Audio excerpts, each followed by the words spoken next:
Geralt rozejrzał się. Z dziury w dachu wolno kapały krople wody. Dookoła piętrzyło się gruzowisko i sterty drewna. Dziwnym trafem miejsce, gdzie leżeli, było zupełnie czyste. Nie spadła na nich nawet jedna deska, jedna cegła. Było tak, jakby chroniła ich niewidzialna tarcza. Yennefer, zarumieniona, lekko uklękła obok, wspierając dłonie o kolana. Wiedźminie, Odchrząknęła. żyjesz? Żyję. Geralt otarł twarz z kurzu i pyłu, syknął. Yennefer wolnym ruchem dotknęła jego nadgarstka. Delikatnie przesunęła palcami po dłoni. Poparzyłam cię. Drobiazg. Kilka bombli. Przepraszam. Wiesz, Jean uciekł. Definitywnie. Żałujesz? Nie bardzo. To dobrze. Pomóż mi wstać, proszę. Zaczekaj. Szepnęła. To twoje życzenie. Usłyszałam, czego sobie życzyłeś. Osłupiałam. Po prostu osłupiałam. Wszystkiego mogłam się spodziewać, ale żeby... Co cię do tego skłoniło, Geralt? Dlaczego?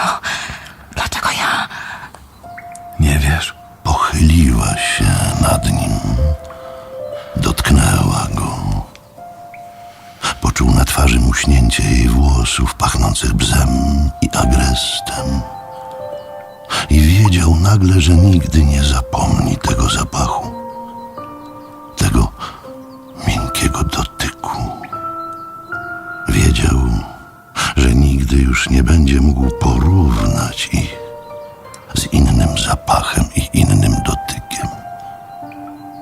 Yennefer pocałowała go, a on zrozumiał, że nigdy już nie będzie pragnął innych ust niż te jej, mięciutkie i wilgotne, słodkie od pomadki.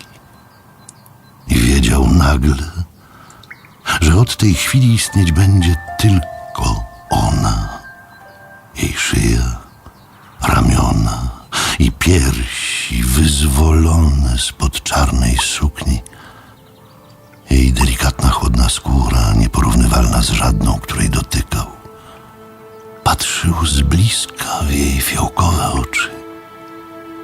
Najpiękniejsze oczy całego świata.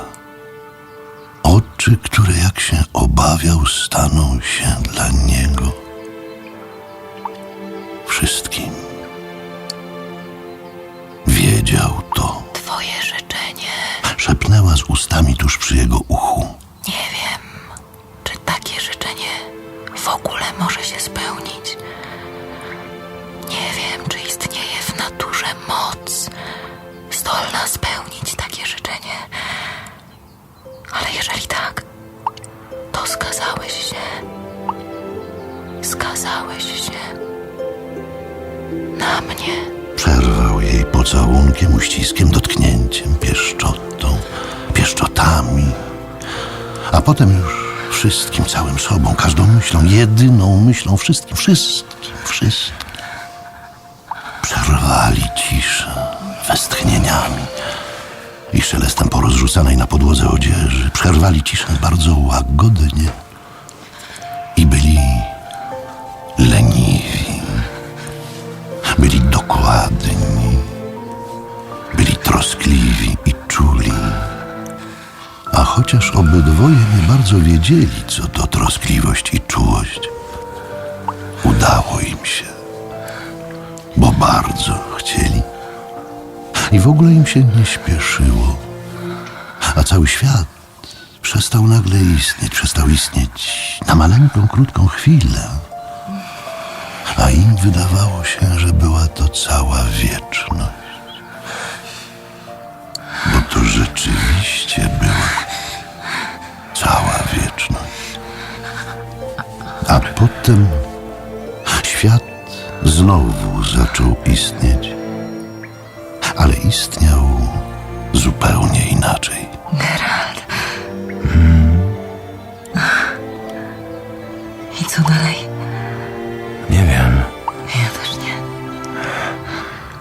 Bo widzisz, ja... Nie jestem pewna, czy warto się było na mnie skazywać. Ja nie umiem... Zaczekaj. Co robisz? Chciałam ci powiedzieć... Yennefer. Jan. Powtórzyła, ulegając mu zupełnie. Nikt nigdy mnie tak nie nazywał. Powiedz to jeszcze raz. Proszę.